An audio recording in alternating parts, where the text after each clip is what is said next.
We're still on the dispute between Dangote refineries and PENGASSAN as a union. And we're joined right now by Professor Wumi Iledere, who is an emeritus professor of petroleum economics. He's the principal facilitator at Fupre Energy and Fupre Energy Business School, and also executive director, Emmanuel Evoga Foundation. He joins us virtually. Thank you so much for joining us, Prof. Good morning. Thank you for inviting me. Yes, we also have right here in our studios Dr. Taufik Raimi, who is a development expert and also a business economist and policy analyst. Thank you so much for joining us, Dr. Raimi. Thank you for having me. All right, Prof, let me start with you.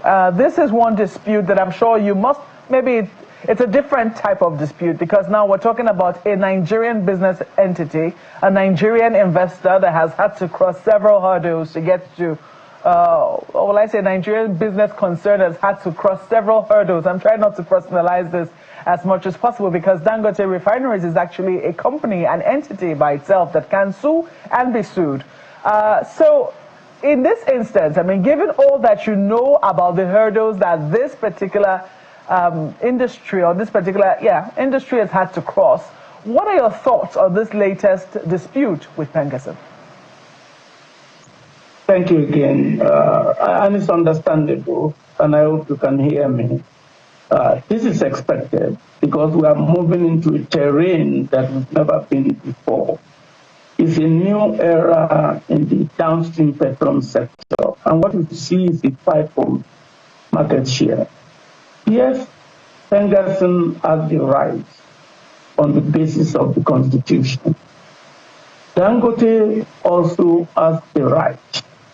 So there must be optimization of mutuality of interest. I want to speak to the facts. I think PENGASSAN needs to re-examine their strategy.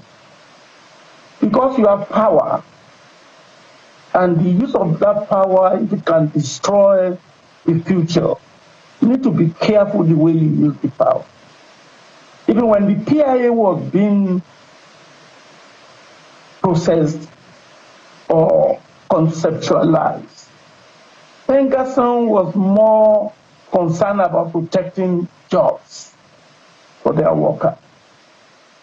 And I will plead with them to put posterity ahead of prosperity. But they have the right, and Dangote has the right. The issue is about governance, fairness, and the future. Very interesting way that you have put it, because you say in this instance Dangote has a right as well as does PENGASSAN. Dangote has contested the methods that PENGASSAN is using in this particular dispute. They say it is lawlessness and criminality, that they had said they were going to resort to the law, but right now they have resorted to tactics that are not recognized by the law. I mean, they say Nigeria is a country governed by laws. Laws do not brook self-help and mob action that could introduce mayhem and chaos and easily translate into anarchy. These are the words of the Dangote refinery. What are your thoughts on the methods of PENGASSAN? Thank you again for having me. I feel very concerned that PENGASSAN has taken this route, not because they are not guaranteed within our constitution to work for the well-being of the workers across the sector, the oil and gas sector, but two wrongs will not make it right. And secondly, to start talking about calling on all the affiliate branches to block oil and gas flow through locking up of valves at Mobil, Exxon, Shell, that would discharge the required content to Dangote refinery, to me is a joke taken too far. There are 7 principal ways of resolving trade disputes, and I do not see that one of it is sabotage, engaging in economic sabotage. Much as they have the right, have they explore direct negotiation? Have they explored mediation? Have they explored cancellation? Have they explored arbitration? Have they explored litigation at the very extreme? Have they even explored expert determination of issues in dispute? Dangote has really come on stream. I've been on your program and on different platforms. I've said that Dangote refinery is a game changer for our national economic growth.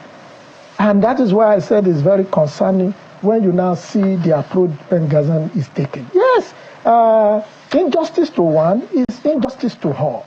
PENGASSAN is claiming that Dangote has relieved jobs of 800 people. But does that now make you, as a body, to also throw the 230 million Nigeria into problem? Look at the progress the current president and his administration, President Bola Ahmed Tinubu, is making to recover our ailing economy. This economy that is already been that is stable, that is being consolidated, that is also on the path of growth before we attain economic development, cannot take this shock. And that is why I am calling on the president. I know he's working through the minister, through the Ministry of Labor, through the Ministry of Finance, to aggregate the concern of Nigeria, aggregate the concern of the impact this impasse will have, not just now, but in future. PENGASSAN should change their strategies. And PENGASSAN and Dangote should have a way of resolving this dispute using any of those methodologies that I've mentioned, that will not every time. And it is not only limited to PENGASSAN.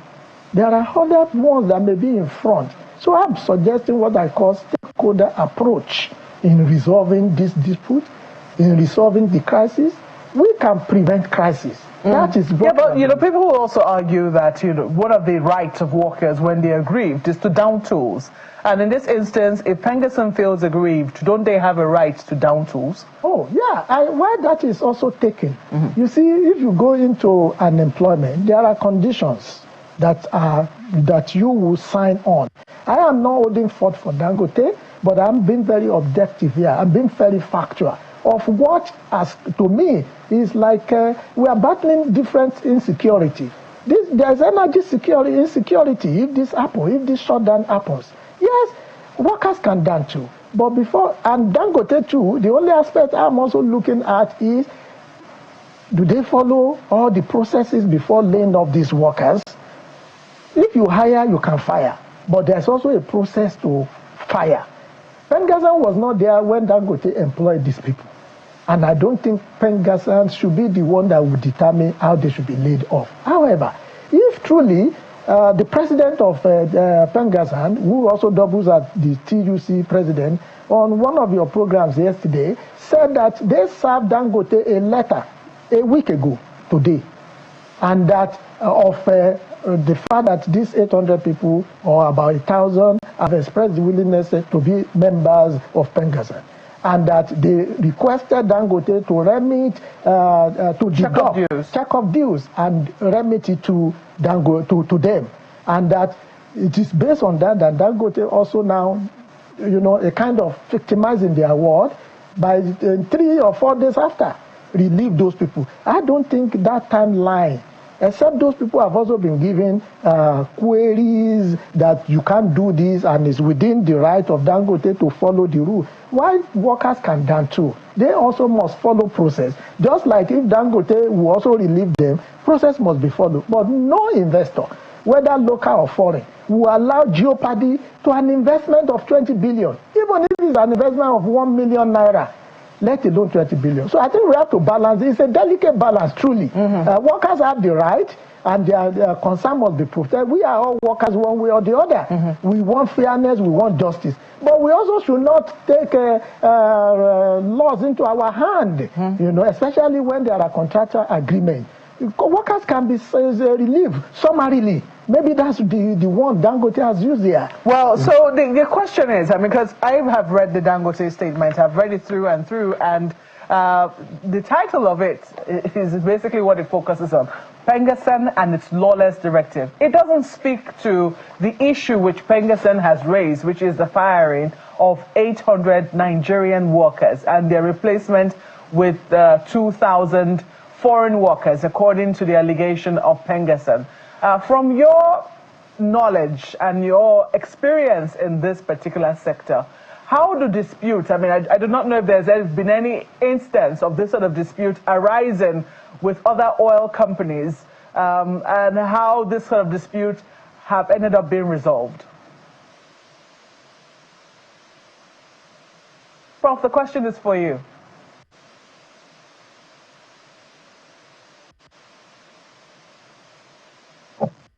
Can you hear me, please? Yes, I can now. Thank you. Well, thank you for your question. And to me, I'll still say that it's okay.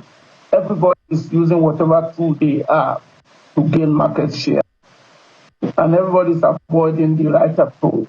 If you agree, that is the essence of the court system. There are three issues that everybody must pay attention to: the labor issue, the economic issue, and the intergenerational implication. And that's why we have procedure to resolve all of these issues. In the past, PENGASSAN has not followed the right approach to resolve issue because they know these are significant member of the economy. And that's where now the government will come in and intervene. It's normal process. Everybody is trying to get public sympathy and sentiment, but that's not the way to resolve this issue because of the bigger economic implication. And I had the opportunity to have conversation with PENGASSAN before. There are many things that they could have gone down to that if not. One, the PIA is broken on a daily basis with the provision. One provision there that's even causing all of this trouble is the lack of board of directors in the port authority, because they are the ones that are supposed to address any issue that Dangote is taking that can have impact on the downstream sector. But there's no board. There's no board in the Petroleum Commission. And that's what is making it difficult for PIA. There's even a provision in the PIA on how to resolve disputes. And I like this idea, TIN. I listened to the Comrade General, and it's actually using terms that are not correct. Calling Dangote a monopoly is incorrect. And they should not use those terms because they are misinforming the society. That the strike they are having will create a shock in the economy that will take a long time to recover. It is the PENGASSAN and NUPENG that even brings Nigeria to their knees with respect to the downstream petroleum sector. They will not allow the sector to be reformed over many years. Dangote is now there to create a new era, and to me, I won't use the word sabotage. It is their right to demand their right, but not at the expense of others. It is called gracious freedom, when you don't allow your own freedom to affect others. Listen, we don't have a lot of time, but you cannot, because of 800 workers who chose to work for Dangote, to create pandemonium in the economy of Nigeria. That's why dialogue is the key element of a democratic system, not command and control. You cannot just protect a sector of less than 10% or even 1% to have a structure that's completely different from the structure of the economy. I think PENGASSAN is spoiled because they have access to resources that the majority of Nigeria does not have access to, and they are taking the entire nation at a ransom. Let the truth be told. They should be contesting about the governance of the sector that is inefficient, ineffective, unethical, and inequitable, instead of justifying Dangote refinery complex. Okay, Prof, I'm kind of, I'm looking for the right words now without having to sound like one is speaking for PENGASSAN. I do remember when this conversation around the PIA was on, we had cause to speak with Comrade Festus Osifo on several occasions, because it would seem that there had been resistance to that PIA over the years. PENGASSAN, in fairness, was one of the very few unions that supported the deregularization of the downstream sector, the removal of fuel subsidy, even though they knew what pains it would cause. And also, it would also appear that, when you say that PENGASSAN is broken, they say that they are the goose that lays the golden eggs, and as such, they will expect that rules be followed. What do you say to that? The goose that lay what golden eggs? Are they the owner of the petroleum resources? Are they the investors? No. Listen, I'm speaking from knowledge and understanding of the knowledge. If you look at what happened even in the implementation of PIA, where there should be resource mapping, they oppose it. They want guaranteed job for their workers. And now look at where we are with some of these issues that will have been resolved. I love PENGASSAN. I love them, I embrace them. But I want them to understand that it's about the future. 3 important things they must pay attention to every time they are. It's not only about the labor dispute. They must be fighting for the future of children that are unborn, not just to guarantee the survival of workers today. Look, quickly, I know you don't have time. We are talking about institutions or individuals. Institutions must be empowered. Yes, you have conversation with Dangote. All of them are going to the press and saying one side of the story. Yoruba people call it atojare, when you give your side of the story so that they will think you are the one that is right. They should be having conversation for the sake of Nigerian economy. The oil and gas shutting down is not a turning up light on or light. No, it's not like a light switch. You are talking about energy security of a nation. You are talking it, and there's no monopoly. Dangote is not asking that people should not operate other refineries. It's using what we call scale economy, efficiency. And it's not saying that unions should not have union. No, but you sign an agreement. He doesn't have the right to sack anybody violating any law. Prof, you're right indeed that we do not have time. You are right, certainly, on that one. But let me quickly come as we wrap up now to our studio guest here, Dr. Raimi. I want to ask you, how optimistic are you that the federal government will be able to resolve and reach a, consensus? Will be able to reach some agreement between Dangote refinery as well as the unions? Oh, Mofe, you have asked a very fundamental question, because that is even where we should be going to. Having reviewed the context of the problem, the causes, as we have explained, having reviewed, it's not about who is right, who is wrong. It's about the objectivity and the impact, and what I call bigger impact. So I am very optimistic in the competence and capability and passion of the President, His Excellency Bola Ahmed Tinubu, and his administration to resolve this current problem. But beyond resolving it, I am more of prevention. I always like a situation whereby we can anticipate problems and then put strategies in place to making sure that they do not occur, because curing is always more expensive than prevention. So for me, I feel that the president, working through the Minister of Finance, Minister of Labor, as well as National Security Advisor and other ones involved, will be able to sit down and put issues before the two parties in a more holistic approach and say, look, this is an issue of national security, energy security. This is an issue of economy. Imagine our inflation has reduced for the last 5 months. We cannot have food rising because of fuel, transportation costs will rise, black market will come back, fuel queue will come back. We will not. Well, PENGASSAN has said they're not directly involved in that one, but we will see. We'll wait to see how that is eventually. We all have the tenders, and thanks to the media too, you have to balance the rhetorics. Both of them are saying they are right, but for us, we know that it is more of a bigger picture. Indeed, the truth is somewhere in the middle. We have to thank both of you gentlemen for coming on the program today. Wumi Ledare is the Professor Emeritus of Petroleum Economics, Principal Facilitator, Fupre Energy Business School, and also the Executive Director of Emmanuel Eboga Foundation. Prof, thank you so much, as always, for sharing your thoughts with us this morning. Thank you, as always, anytime.